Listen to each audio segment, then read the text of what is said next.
Let's revisit one of the best swords ever made.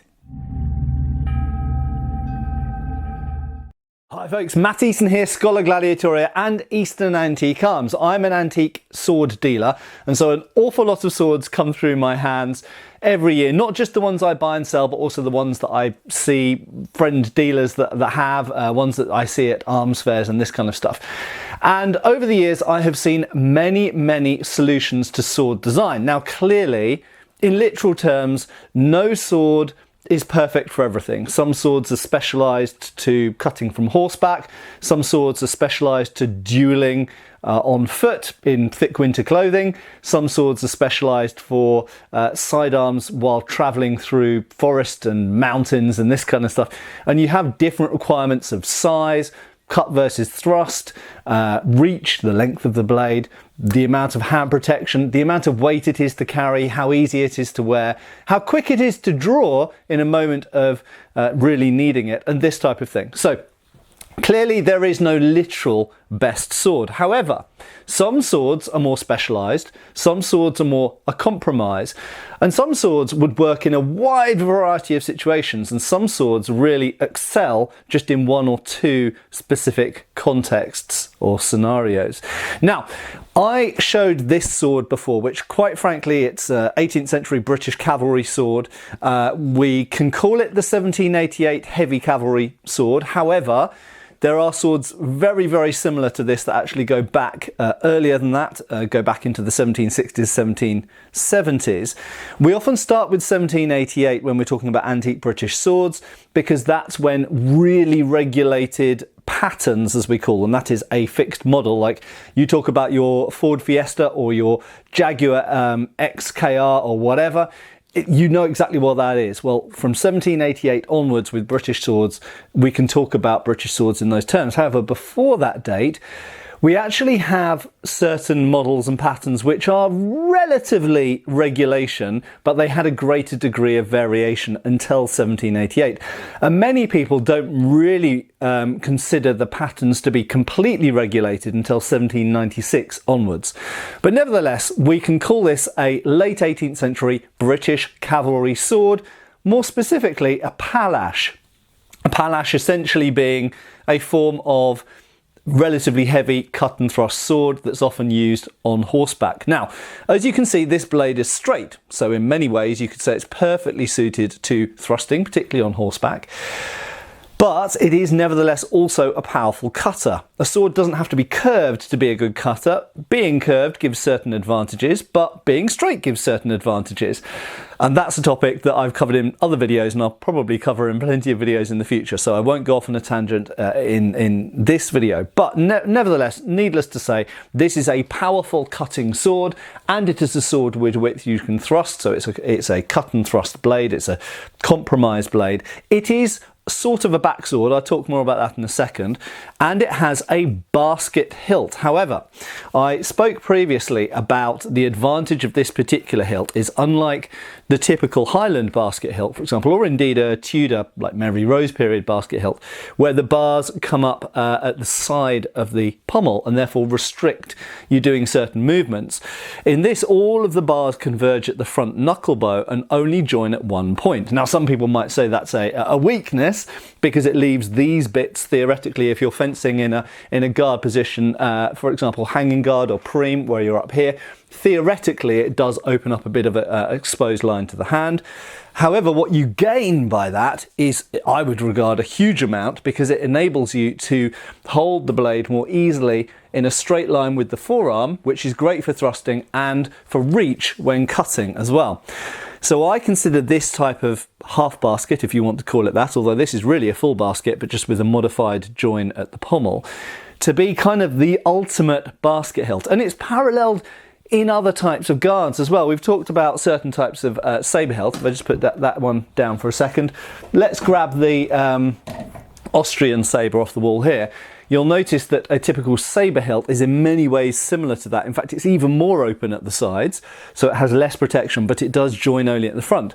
So in other words, what you're getting with this hilt, amazing combination of features, is that you can hold it like a sabre, but it gives almost as much protection as a full basket hilt.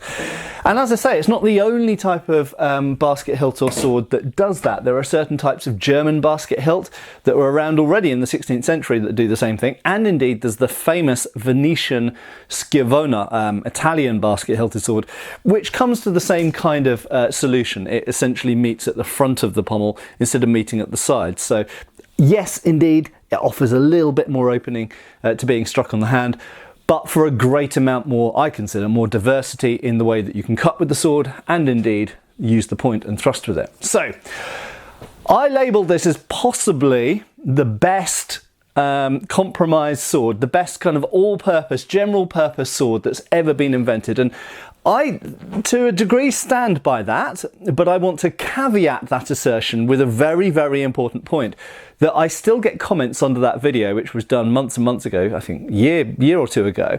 I still get comments underneath it which have bought the whole package of what I sold of this is the ultimate sword, this is what people want to get replicas of, and I want to caveat that point with a very important factor. And indeed, I do stand by my assertion that if this sword had continued as the British Army cavalry sword throughout the entire 19th century, indeed into the 20th century, if this was still being carried in the First World War, I don't think that this is lacking anything that any sword that came after it offers. You could argue that the 1908 pattern is more specialised to thrusting. It's a very, very stiff sword. However, I consider this is actually longer and it's got a perfectly straight blade, and I think that this is perfectly well suited to thrusting, and really the blade type is not very different to what the Prussians were using in World War I as a thrusting sword. So indeed, I don't think that anything that came after this, after let's say 1796 onwards, I don't think that any heavy cavalry sword or any cavalry sword, certainly in the British Army, and I would say, yeah, in any army actually, was better than this. So from that point of view, I absolutely stand by my points that I made previously. However, there's one really important elephant in the room, and that is fighting on horseback has quite a lot of different requirements to fighting on foot. That should be fairly obvious. But that being said, there are lots of swords. I'll just grab one at random because I've got lots of antique swords around here.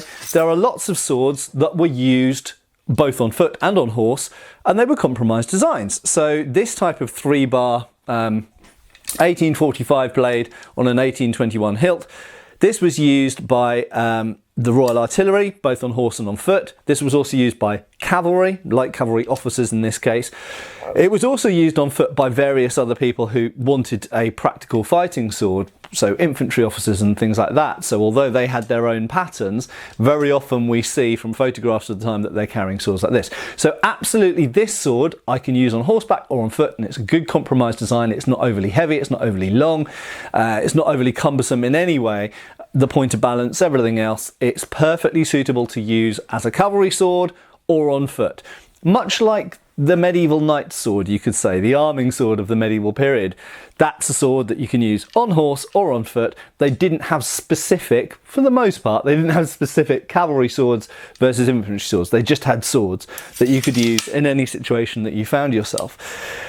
By the time we get to the 17th, 18th century, we start to see some swords are specialised towards the cavalry role, and this is where the important caveat comes in.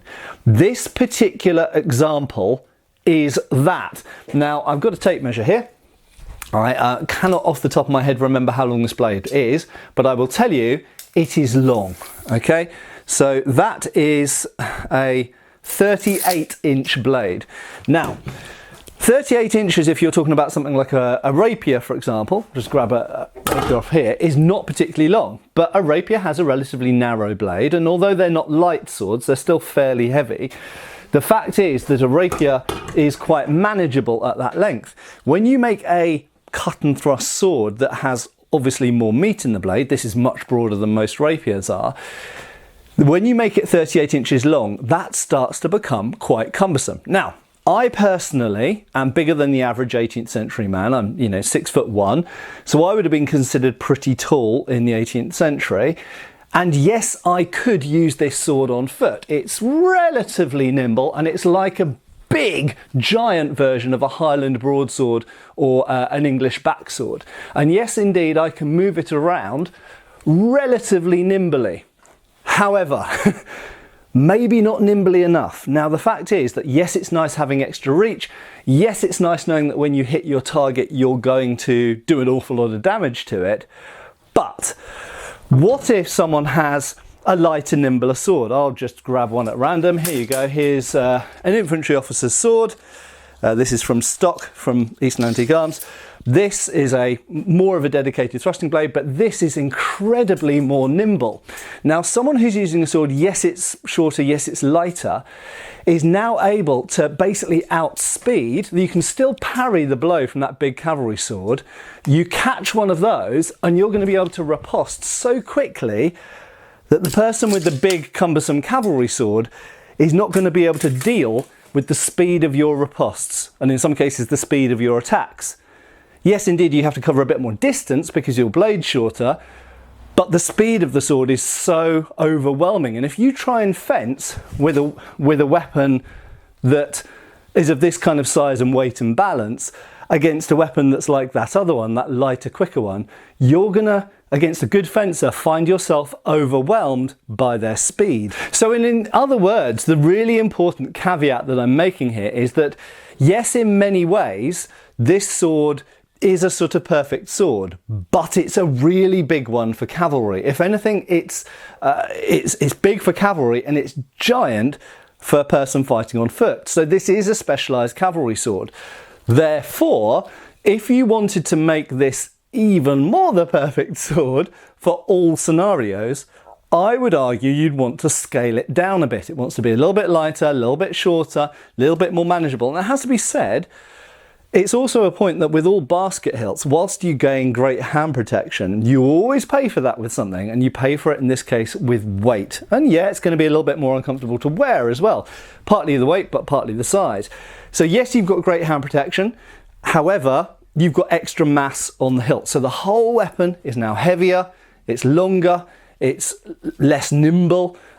So how do we make this sword even better? Well, it just so happens that I'm not the first person in history to think, a person after this period of this sword, to think that this is the perfect sword to emulate.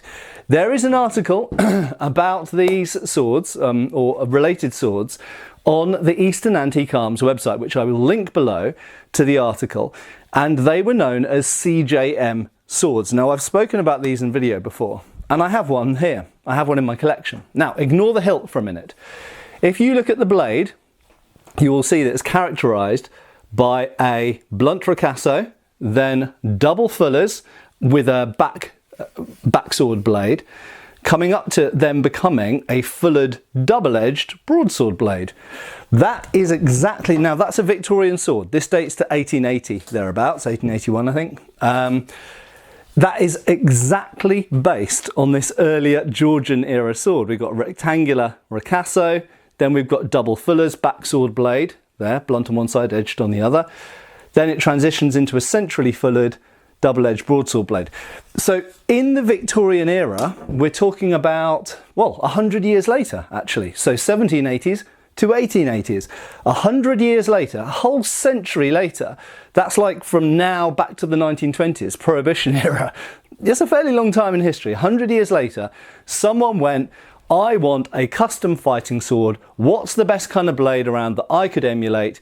And Mr. Mitchell, who you can read about in my article, decided this was it. He decided that the right kind of blade to emulate was the one from 100 years earlier. But look at the size difference between these two blades. Okay, you can see one is a lot longer than the other. This one, incidentally, is about 33 inches. This is 38 inches. This is 5 inches longer. And boy, do you feel it in the hand. It feels so much more cumbersome in the hand. Not only is it longer, but therefore the backsworded section goes up further, and that's heavier than the double-edged section. So it's a longer and slightly broader and certainly thicker as well. Yeah, looking at it, yep, slightly thicker blade. So this was made, we don't know for whom, actually. We don't know who it was made for, but It could be for an infantryman, it could be for a cavalryman, but what's interesting is this has a later 1897 pattern, but Victorian, so this hilt dates to between 1897 and 1901 because Queen Victoria died in 1901. We know it's a Victorian because it's got VR on the front there. So this has a later 1897 pattern hilt, so dates to about 1900.